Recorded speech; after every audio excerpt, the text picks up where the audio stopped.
மானாமதுரை சட்டமன்ற தொகுதியில் பாஜக கூட்டணி வேட்பாளர் தேவநாதன் யாதவுக்கு சிறப்பான வரவேற்பு அளித்தனர். பாஜக கட்சியின் சிவகங்கை மாவட்ட தலைவர் மேப்பல் சக்தி என்ற சத்யநாதன் அவர்களின் ஆணைக்கிணங்க வேட்பாளர் அறிமுக நிகழ்ச்சி நடைபெற்றது. நடைபெற உள்ள நாடாளுமன்ற தேர்தலின் பாஜக கட்சியின் கூட்டணி வேட்பாளரான தேவநாதன் யாதவ் அவர்களுக்கு திருப்புவனத்தில் உற்சாக வரவேற்பு அளிக்கப்பட்டது.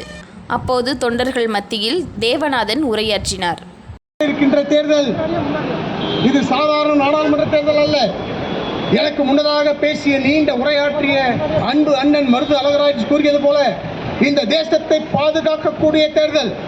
இந்த 10 ஆண்டு கால ஆட்சி நாம் சாதனைகளை சொல்லி ஓட்டு கேட்கிறோம். ஆனால் எதிரணி கடந்த 8 முறையாக இந்த மாவட்டத்தில் கோலோச்சி கொண்டிருக்கிறார்கள்.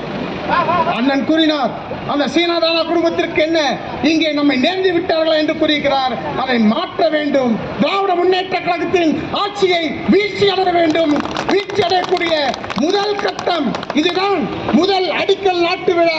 இனிமேல் திராவிட முன்னேற்ற கழகம் இந்த பகுதியிலேயே தமிழகத்தை விட்டு ஓட வைக்க வேண்டிய தேர்தல் நாடாளுமன்ற தேர்தல். இந்த நாடாளுமன்ற தேர்தல் இருக்கின்ற நாங்கள் எல்லாம் வேட்பாளர் அல்ல. ஒவ்வொரு குடும்பத்தை சார்ந்த வேட்பாளர் மரியாதைக்குரிய பாரத பிரதமர் நரேந்திர மோடி அவர்கள்தான். இந்த தேசம் காக்க வேண்டும் என்றால் நரேந்திர மோடியின் கரம் காக்கப்பட வேண்டும். இந்த தேசம் பொருளாதார வளர்ச்சி அடைய வேண்டும் என்றால் நரேந்திர மோடி மீண்டும் மரியாதையில் ஏற வேண்டும். அதனைத் தொடர்ந்து மானாமதுரை தேவர் சிலை அருகே மானாமதுரை நகர் பாஜக சார்பாக சிறப்பான வரவேற்பு அளிக்கப்பட்டது. இந்த நிகழ்ச்சியில் கூட்டணி கட்சியான அமமுக நிர்வாகிகள், தொண்டர்கள் மற்றும் பாஜக கட்சி நகர ஒன்றிய நிர்வாகிகள், தொண்டர்கள் ஏராளமானோர் கலந்து கொண்டனர். இந்த நிகழ்ச்சியை தொடர்ந்து சிவகங்கை, திருப்பத்தூர், காரைக்குடி போன்ற நகரங்களில் வேட்பாளர் அறிமுக நிகழ்ச்சி நடைபெற்றது.